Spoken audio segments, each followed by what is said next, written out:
Монгол Улсын ерөнхийлөгч цагаалт хөтөлбөрийн хүрээнд Дархуул аймагт үйл ажиллагаа явуулдаг үндэсний аж ахуйн нэгжүүдэд ажиллалаа. Эхний одсон газар бол Дархан нэхийн хувьцат компани 1972 оноос үйл ажиллагаа явуулж байгаа арьс ширийн салбарын тэргүүлэх үйлдвэр юм а.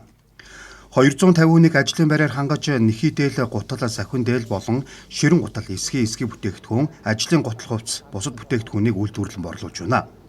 Итали, Испани, Тайланд улс руу хагас боловсруулсан үхэр сарлагын шир болон хонь ямааны арьс экспортлдог.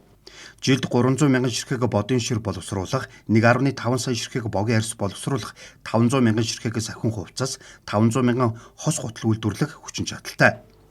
Цагаалт хөтөлбөрийн хүрээнд 10 тэрбум төгрөгийн эргэлтийн 6 тэрбум төгрөгийн хөрөнгө оруулалтын зээл авсан байна. Ингэснээр 2 толгойд автомат удалгааны машин суйрлуулж хүчин чадлаа нэмсэн байна. За цагаалт хөтөлбөр энэ жил хэрэгжснээс хойш Дархан нэхийн хувьцат компанийн хувьд нэлээд үйлдвэрлэлийн шинэ тоног төхөөрөмжүүд, шугамууд, сүүлийн үе одоо технологи, инновац гэсэн ийм автоматжсан хөдөлмөр хөнгөвчлсөн шугамууд авах ийм зорилт тавьсан. Хөрөнгө оруулалтын хэмжээнд. За үүний үрдэнд бол бид нар 2 толгойтой автомат удалгааны машин авчирж одоо урдаас зөөдөг байсан улыг бол одоо энэ газар дээрээ цутгаж одоо ийм технологийн бас том шинжилэл хийж хөдөлмөр хөнгөвчлсөн одоо 30 гаруй хүн ажилладаг байсан юм дээр одоо 3 хүн ажилладаг юм автомат шугам тавьж нэвтрүүлж саяхан туршилтаа хийгээд одоо оруулаа. За ерөнхийлөгчийн санаачилсан цагаалт хөдөлгөөн хэрэгжихлээр жил гаруйны үүрэг үзэж байна. Энд хөдөлгөөний хүрээнд одоо хөнгөлөлттэй зээлийг аж ахуйн нэгжүүдэд олгоод энэ оноос эхэлж олгосон нийтдээ нэг 60 тэрбум төгрөгийг арьс ширийн салбарын 30-аад аж ахуйн нэгж авсан хөрөнгө оруулалтын болон эргэлтийн хөрөнгө. За энэний хүрээнд бол арьс ширийн боловсруулах үйлдвэрүүд болон бэлэн бүтээгдэхүүн үйлдвэрлэгч нарын хүчин чадлууд бол сайн нэмэгдсэн.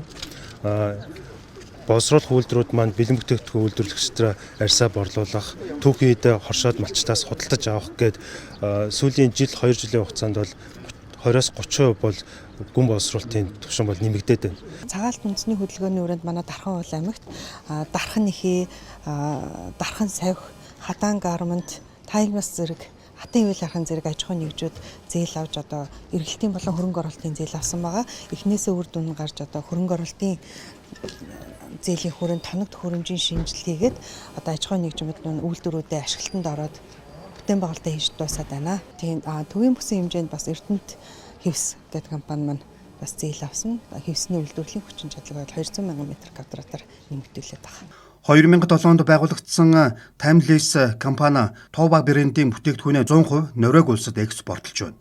Мөн 2019 оноос Месчи брэнд бүтээн дотоодын зах зээлд борлуулж байна. Компани жилд 20-50 мянган хос эсхий шахаа, 3-5 мянган олбог, 10 мянган хос уловч бусад бэлэг дурсгалын бүтээгдэхүүн үйлдвэрлэдэг. Нийт 46 ажилтнтай. Цагаалт хөтөлбөрт хамрагдан 235 сая төгрөгийн эргэлтийн хөрөнгөний зээл авсан.